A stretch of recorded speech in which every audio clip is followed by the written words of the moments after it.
بسم اللہ الرحمن الرحیم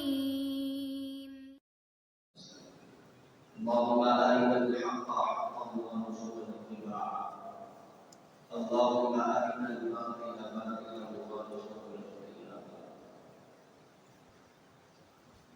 قائل الغيب بالشهادة الله تبارك وتعالى جل جلاله بحمد السلام والرسول رحمة عالم المدسر الشفيع المعزم قائل المرسلين فخر الأولين والآخرين حبيب يا أحمد المصطفى جناب حسن محمد المصطفى صلى الله عليه وعلى آله وأصحابه وبارك وسلم کے عالم دربار میں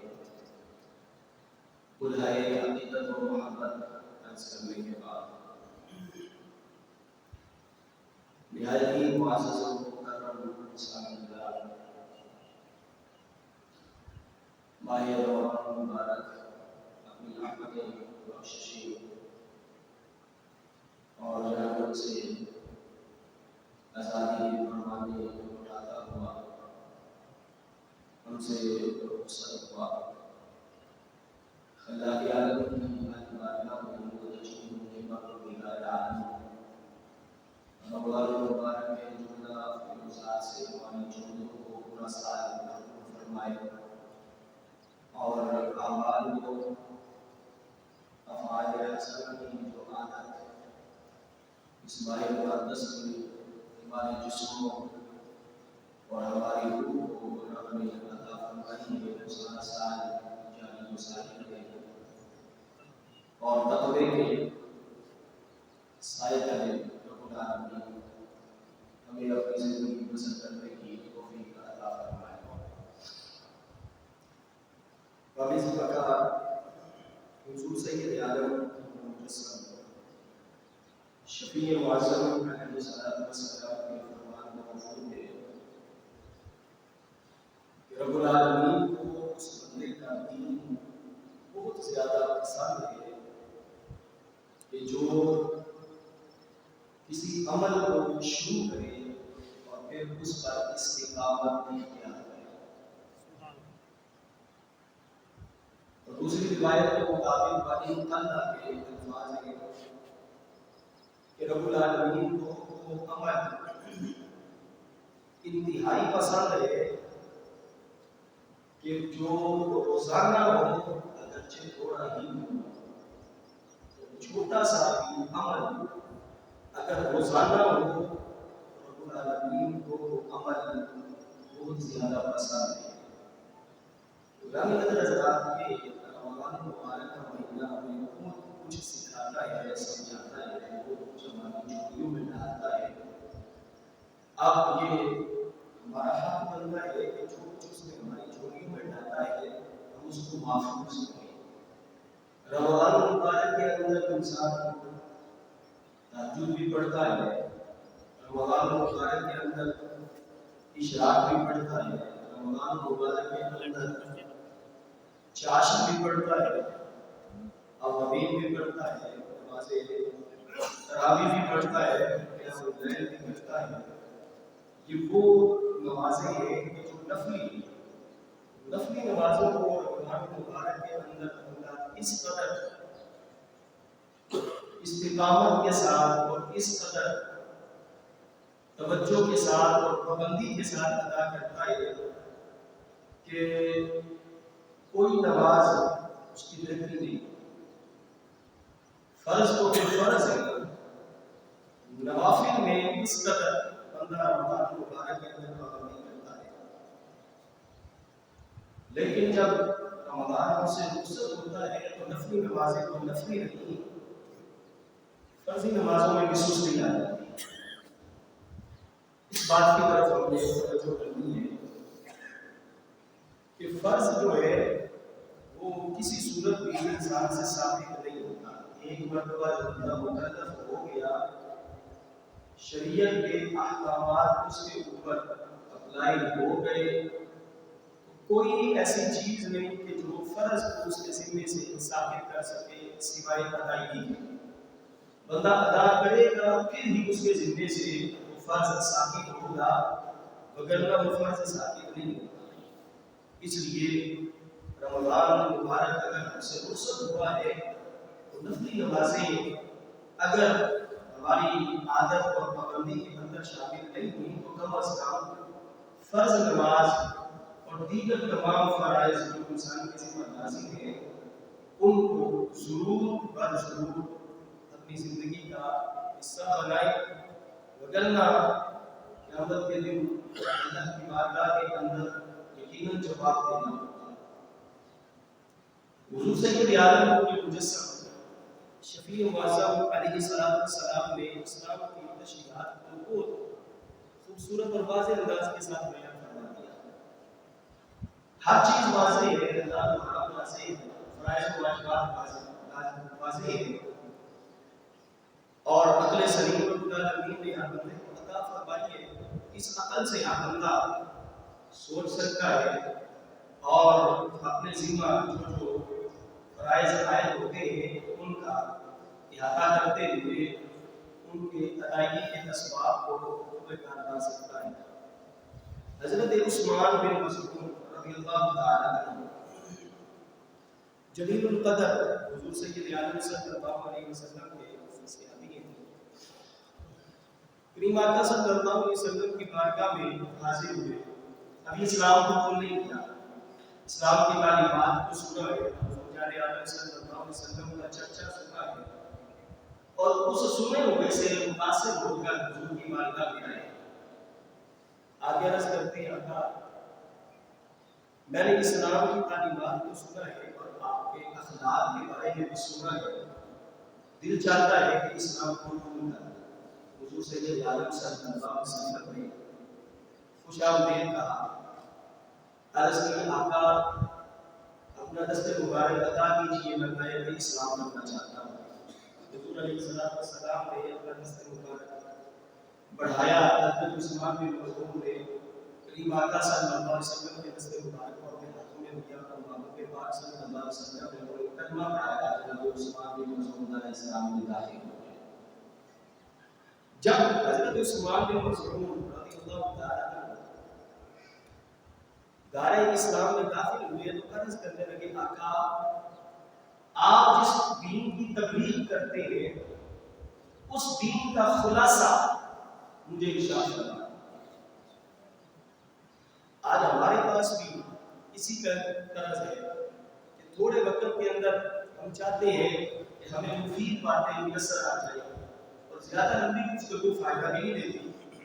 حضور خلاصہ بیان کر دیجیے پورے دین کا، وہ سارا اسلام جس کی آپ دعوت دیتے ہیں اس کا خلاصہ مجھے ارشاد فرمائیں.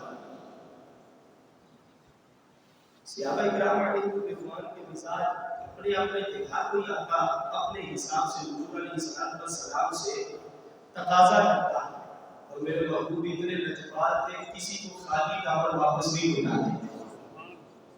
جو کچھ کوئی مانگتا تھا حضور علیہ السلام اس کے عین مطابق بلکہ اس سے بڑھ کر اسے عطا فرماتا.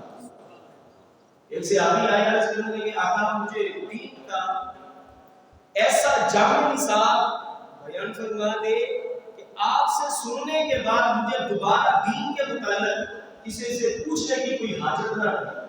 پورا دین مجھے چند جملوں میں مختصر اختصار کے ساتھ بیان فرما دے اور ایسا جامع بیان فرمائے کہ مجھے دوبارہ کسی سے پوچھنے کی حاجت نہ رہے. میرے محبوب علیہ السلام نے فرمایا قل لا الہ الا اللہ ثم استقم، زبان سے کہہ لا الہ الا اللہ پھر اس پر قائم رہ جا. یہ ایسا نسخہ ہے مجھے دوبارہ کسی سے کچھ بھی پوچھنے کی ضرورت نہیں. حضور علیہ السلام کو رب نے ایسا جوامع الکلم بنایا ہے. زبان سے کہہ دے لا الہ الا اللہ یعنی ایمان قبول کر لے، ثم استقم پھر اس پر قائم رہ. کیا مطلب کہ لا الہ الا اللہ کے جو تقاضے ہیں ان کو پورا کر دے، رب العالمین جنت کے بالا خانوں کی مہمانی عطا فرمائے. تو یہ جامع نصاب ثم استقم کہ دین پر قائم رہو. تو اس کے تقاضے ہیں کیا؟ تو اس کے تقاضے بھی اس آیت مبارکہ کے اندر اور حضرت عثمان بن مظعون کا مطالبہ بھی حضور کے اگلے فرمان کے اندر آقا مجھے اسلام کا خلاصہ بیان کر دیجیے. تو تو میرے محبوب علیہ السلام نے پارہ 14 کی ایک آیت تلاوت فرمائی، فرمایا ان اللہ یأمر بالعدل والاحسان وایتاء ذی القربى وینہی عن الفحشاء والمنکر والبغی۔ صدق اللہ العظیم، صدق رسول اللہ۔ حضور علیہ السلام نے کس آیت مبارکہ کی تلاوت فرمائی؟ فرمایا یہ ہے میرے دین کا خلاصہ۔ اس آیت کو کبھی قرآن کی پارہ 14 کے کھول کے بیٹھ کے اس پہ غور کرنا، پورے دین کا خلاصہ ہے یہ آیت مبارکہ۔ اس میں 3 امر ہے اور 3 نہیں، یعنی 3 کاموں کے کرنے کا حکم دیا گیا ہے، 3 سے روکا گیا ہے، اور وہ جو 3 کے کرنے کا حکم دیا گیا ہے وہ اتنے جامع ہے کہ پورے کا پورا دین ان میں شامل ہے، اور جن 3 چیزوں سے رکنے کا حکم دیا گیا ہے وہ اتنی جامع ہے کہ شریعت کے اندر جس چیز سے بھی منع کیا گیا ہے اس کی اصل یہی 3 چیزیں، اتنی جامع یہ آیت مبارکہ ہے۔ اور مفسرین اس آیت کے بارے میں لکھتے ہیں کہ اگر یہ جملہ دھیان سے سنیے گا، اگر قرآن کریم کے اندر کوئی اور حکم نازل نہ ہوتا اور کوئی نہیں نازل نہ ہوتی، قرآن کریم کے اندر کوئی اور آیت اس حوالہ سے رب العالمین نازل نہ بھی فرماتا کہ لوگوں یہ کام کرو اور اس کام سے رک جاؤ، صرف یہ آیت آ جاتی تو 2 بندہ اس آیت پہ عمل کر لیتا کہ اتنا جامع نصاب ہے کہ اس کے زیر سایہ بندہ زندگی گزار کے جنت کا راہی بن جاتا۔ اتنی جامع یہ آیت ہے۔ ان اللہ یأمر بالعدل، بے شک اللہ تعالیٰ عدل کا حکم دیتا ہے۔ اب عدل صرف یہ نہیں ہے کہ جو کورٹ کے اندر بیٹھا قاضی ہے وہ عدل کرے گا، نہیں، ہم نے اپنے ساتھ عدل کرنا ہے، اپنے ہر عمل کے لحاظ سے، ہم نے اپنے اخلاقیات کے لحاظ سے عدل کرنا ہے، ہم نے اپنی معیشت کے لحاظ سے عدل کرنا ہے، ہم نے اپنی معاشرت کے لحاظ سے عدل کرنا ہے، ہم نے اپنی عبادات کے لحاظ سے عدل کرنا ہے، ہم نے اپنے ایمان کے لحاظ سے عدل کرنا ہے کہ ایمان عقائد درست ہو۔ عدل کا مطلب کیا ہے؟ برابر برابر، افراط و تفریط سے پاک، کمی اور زیادتی نہ ہو، عقیدہ درست ہو، عمل درست ہو، اور اخلاقیات بندے کی درست ہو، اور معاشیات جو ہے بندے کا تعلق جن کے ساتھ ہے ان کے ساتھ تعلق بھی، جن کے ساتھ رب نے جوڑنے کا حکم دیا بندہ ان سے جوڑے، جن سے توڑنے کا کام ان سے توڑے، یہ ہے عدل۔ اور پھر معاشیات، انکم انسان کا جو ہے وہ لے لے، یہ دنیا کا مال کمانا، حلال و حرام کی تمیز، یہ ہے عدل۔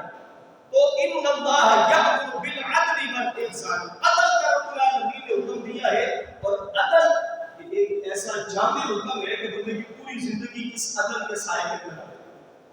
کوئی چیز لو آپ عدل سے باہر نہیں ہو۔ ہم یہ سمجھتے ہیں کہ جب عدل کا لفظ آتا ہے تو عدل کا لفظ صرف کچہری کے اندر ہے یا کورٹ کے اندر ہے، نہیں، عدل کا مفہوم بہت وسیع ہے، ہماری سوچیں ختم ہو جاتی ہیں جتنا وسیع عدل کا مفہوم ہے۔ ہم اپنی ذات کے لحاظ سے اس کو اپلائی کریں۔ اسلام اور قرآن عالمگیر نصاب ہے اور ہر بندے کے لیے ہے۔ انسان، قرآن کا جو پہلا مطلب ہے وہ انسان ہے، اور انسان کے لیے یہ حکم ہے عدل کا۔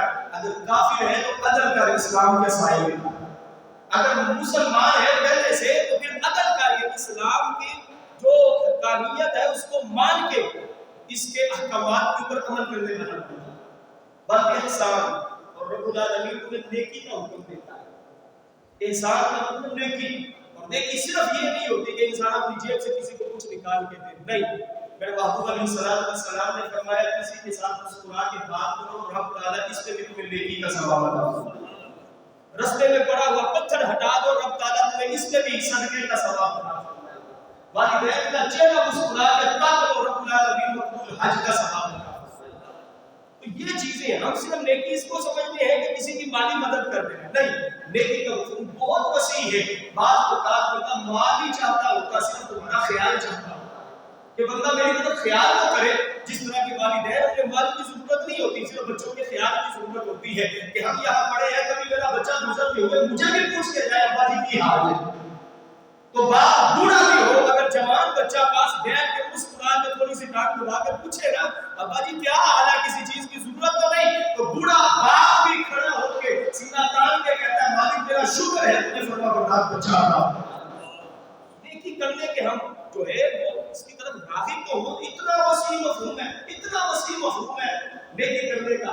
مال کے ساتھ تو نیکی ہے لیکن بہت وسیع ہے نیکی کا مفہوم. اور اللہ تعالیٰ فرماتا ہے ان اللہ یأمر بالعدل والإحسان، اللہ تمہیں عدل کا حکم دیتا ہے، انسان کا حکم دیتا ہے. وإيتاء ذي القربى، اور قریبیوں کے ساتھ حسن سلوک کا حکم دیتا ہے. اب بندے کے قریبی صرف والدین، بیوی، بچے نہیں، ہر وہ بندہ جو انسان کے قریب ہے، وہ اس کی فیکٹری میں ہے، اس کے کارخانے میں ہے، اس کی دکان میں ہے، اس کی مسجد میں ہے، اس کے گھر کے ساتھ ہے، اس کے ساتھ ایک جگہ پہ سفر کر رہا ہے. ہر قریبی، رب العالمین نے فرمایا بندہ ہر قریبی کے ساتھ اس میں سلوک کرے. یعنی اگر کوئی 5 منٹ کے لیے بھی تمہارے پاس بیٹھے، اس کے ساتھ ایسے مومنانہ خوبصورت انداز کے ساتھ تم گفتگو کرو کہ اگر تم دنیا سے چلے بھی جاؤ تو تمہارے لیے ہاتھ اٹھا کے دعا کرنے والا ہے. یہ ہے قریبیوں کے ساتھ اس نے سلوک. اور قریبی کا حکم بھی بہت وسیع ہے. اور یہ ہے 3 امر. اللہ عدل کا حکم دیتا ہے، نیکی کا حکم دیتا ہے، قریبیوں کے ساتھ اس نے سلوک کا حکم دیتا ہے. وَيَنْهَىٰ عَنِ الْفَحْشَاءِ، اللہ تعالیٰ بے حیائی سے روکتا ہے. اب بے حیائی کسی نہیں پتا کیا ہوتی ہے. ہم میں سے ہر بندہ اس کو سمجھتا ہے، ممکن آپ سے زیادہ اس کو سمجھتے ہیں بے حیائی کیا ہے. اور یہ بات یاد رکھیے گا کہ بے حیائی یہ اتنی کبھی چیز ہے، یعنی بندے کا بے حیا ہو جانا، حیا کا باقی نہ رہنا، حیا کا باقی نہ رہنا. حضور سے یہ بیان صلی اللہ علیہ وسلم کے فرمان کا مفہوم ہے کہ جو انبیاء سابقین ہیں ان کی تعلیمات سے یہ بات تسلسل کے ساتھ چلتی آئی ہے. اور میری شریعت کے اندر بھی یہ بات موجود ہے کہ اذا فاتک الحیا فافعل ما شئت، جس بندے کی حیا فوت ہو جائے وہ جو مرضی کرتا پھرے، پھر سے کسی کی پرواہ نہیں ہوتی. یہ جملہ ہم بولتے ہیں کہ جو بندہ بے حیا ہو جائے، جس کو کسی کی پرواہ نہ ہو، کسی کا احساس نہ ہو، ہم کہتے ہیں یار بندہ مجھے بے حیا ہو گیا. مطلب کیا ہے کہ اسے کسی کا احساس ہی نہیں ہے، پرواہ ہی نہیں ہے، کسی کی سنتا اور گنتا ہی نہیں ہے، کسی کی سمجھتا ہی نہیں ہے. تو اذا فاتک الحیا فافعل ما شئت، جب حیا مر جائے جو مرضی کرتے پھرو. کوئی بندے کی نہ زندگی پہ اثر ہوتا ہے، نہ اس کے تقوی پہ اثر ہوتا ہے، نہ اس کے اعمال کے اوپر بھی اثر ہوتا ہے.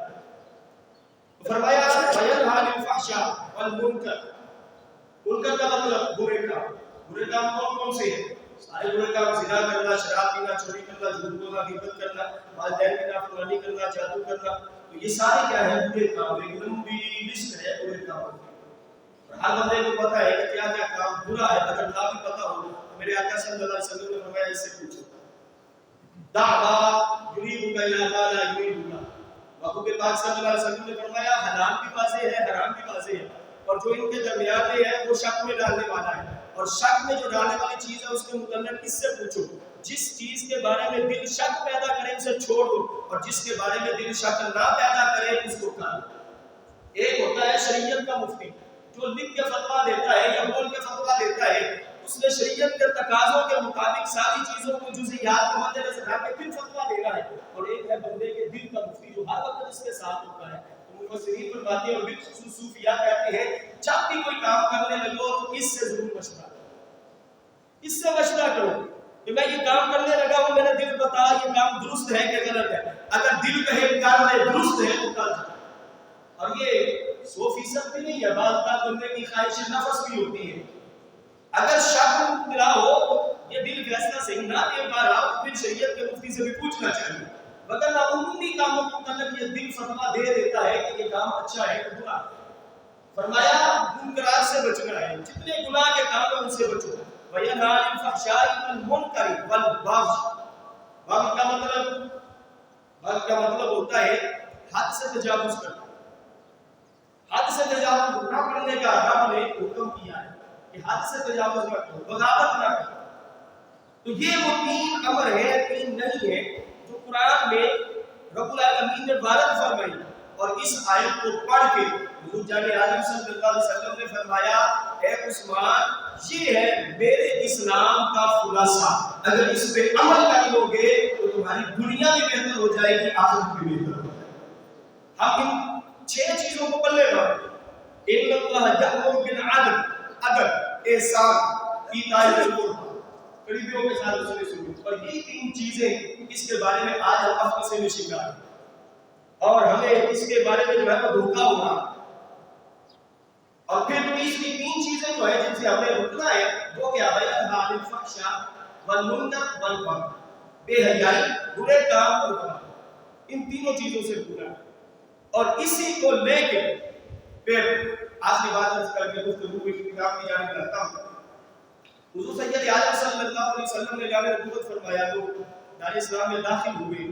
دوسری طرف کفار مکہ کے ظلم و ستم بڑھتے رہے اور بالآخر وقت یہاں تک پہنچا کہ حضور علیہ السلام نے فرمایا کہ میرے صحابہ جو یہاں رہنا چاہتا ہے وہ رہ لے، اور جو یہاں سے ہجرت کرنا چاہتا ہے وہ حبشہ کی طرف ہجرت کر لے، وہاں ایک عادل اور منصف حکمران موجود ہے.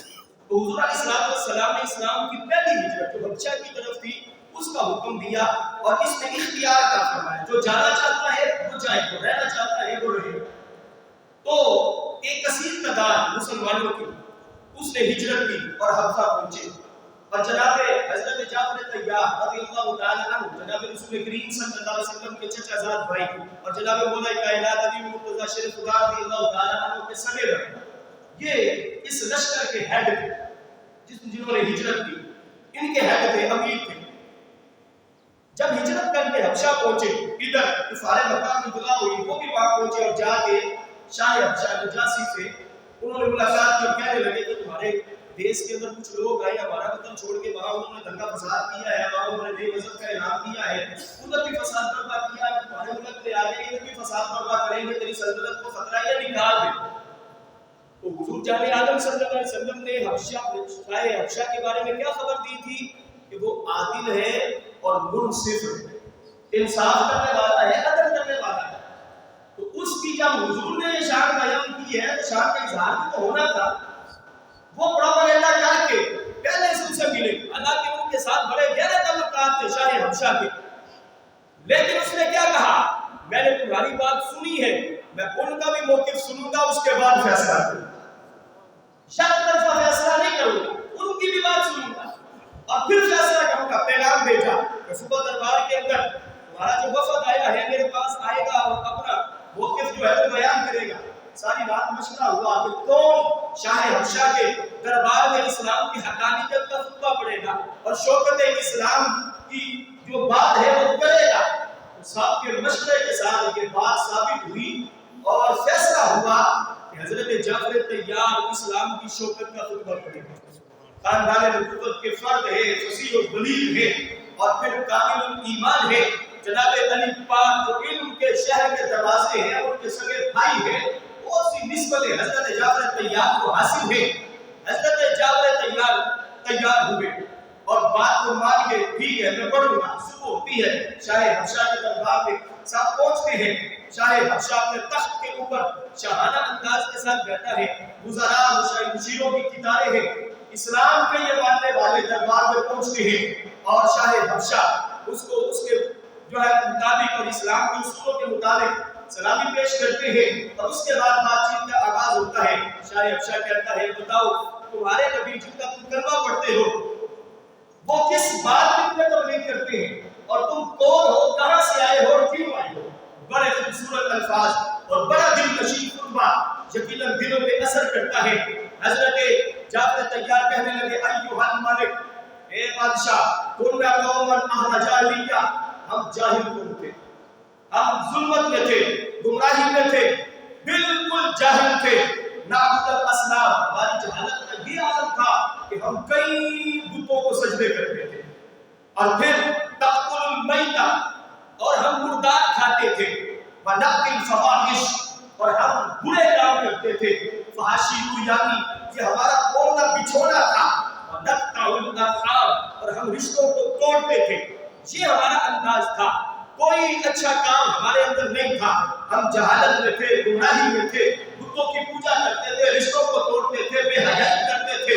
ہم بیٹیوں کو زندہ درگور کر دیتے تھے، بہنوں کے حق کھا جاتے تھے، ماں کو وراثت کی طرح تقسیم کرتے تھے. ہمارا حال یہ تھا کہ وَنَسِيُّ الْجَبَانِ، ہم اپنے پڑوسیوں کو تنگ کرتے تھے. وَيَأْكُلُ الْقَوِيُّ مِنَّا الضَّعِيفَ، اور ہم نے جو طاقتور ہوتا وہ کمزور کا حق کھا جاتا تھا، کمزور کا حق کھا جاتا تھا. فَكُنَّا عَلَىٰ ذَلِكَ، اے شاہ حبشہ ہم اسی عالم کے اندر اپنی زندگی گزار رہے تھے. صبح سے لے کے شام تک ہماری منڈیاں جھوٹ میں چلتی تھی، ہمارا کاروبار سود میں چلتا تھا. ہم جھوٹ کے زیر سایہ زندگی بسر کر رہے تھے. ہم گناہوں کے ساتھ اتنے وابستہ ہو چکے تھے کہ ان کو ترک کرنا